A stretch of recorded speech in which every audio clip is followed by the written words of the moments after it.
Assalomu alaykum do'stlar. Sizlar bilan doimgidek Azizbek Xo'jamurodov va bizani bugungi navbatdagi videomizda ko'pchiliklar, ya'ni kreditdan yomon tarixga ega odamlar, alif nasiya, uzum nasiya shunga o'xshash nasiya ilovalarini, berilgan limitlarni naqdlab, pul ko'rinishida olib foydalanishar edi. Endi buni ham yo'llari og'irlashdi. Ya'ni bu nimaga?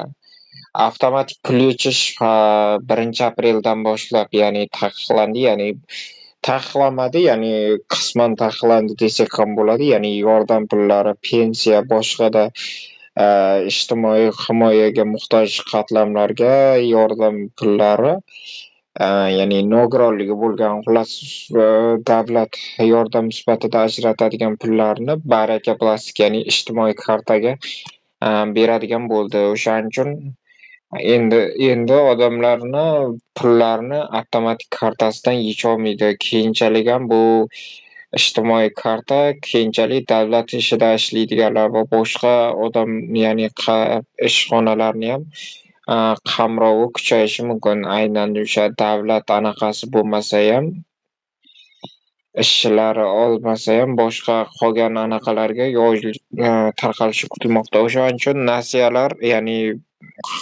mana shu nasiyalar bor-u, o'sha nasiyalar o'ziga baza yaratib olgan. Masalan, ro'yxat.uz ushbu sayt o'zlariga yaratib olgan. Mana 1 milliard kredit bor, 1 milliard 0,73 kredit bor va 137 million xullas to'lov muddati o'tgan mijozlar degan ekan. 137 mingta o'sha million deb boshqa narsani o'qib o'rgan ekanman.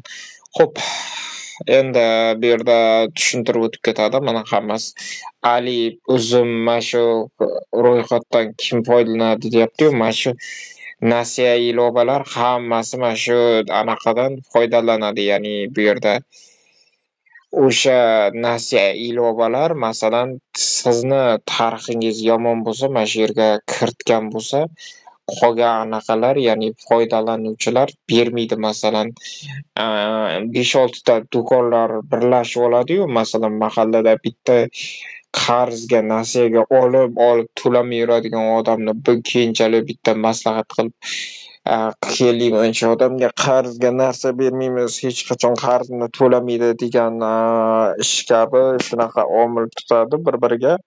Xo'p, bepul sinab ko'ring. Mana shu yerga pasport seriya nomerini kiritasiz. ID bo'lsa IDnikini, prostoy pasport bo'lsa, o'sha biometrik bo'lsa, o'shani kiritasizlar. Bu yerda hozir men o'zimnikini kiritib ko'rsataman. Uzr, endi bijir qo'yaman. Endi pasport ma'lumotlarini tarqatish qonunga ham xilof, o'zi boshqa xavfsizlikka ham zid narsa. Mana meniki, ko'rayotgan bo'lsanglar, mana ushbu mijoz ro'yxatda ma'lumotlar bazasida mavjud emas. Bular asosan nasiya ilovalari taqiqlaydi.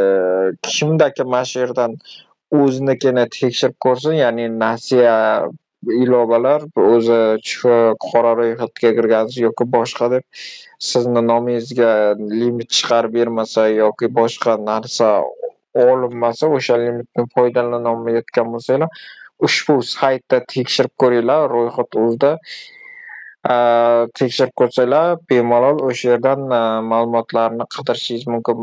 Boya do'kondagi tanishlarim aytib qoldi, uni yoniga borgan paytimda. Ya'ni u yerda mijozlarni to'lamaslik xavfi xuddi GTAdagi 5 yulduz bo'lsa, xavfli jinoyatchi bo'lgani kabi, xavfli qarzni to'lamaydigan fuqaro sifatida o'zlariga baholar yaratar ekan. Masalan, siz uzum nasiyadan olib, uzum nasiyadan to'lamagan bo'lsangiz, sizga uzum nasiya mana shu 5 yulduzdan bittasini ball sifatida kiritadi va kiritgandan keyin qolgan nasiya ilovalar sizga nasiyaga narsa berishga qo'rqib qoladi. O'shaning uchun Bu nasiya ilovalar o'zlariga mana shu baza yaratib olgan. Kimdaki mana shu qarzini to'lamagan bo'lsa, boshqa nasiya ilovalaridan endi qolganlarga ham ta'sir qiladi. Agarda sizga nasiya chiqmayotgan bo'lsa, shu saytda tekshirib ko'rishingiz mumkin.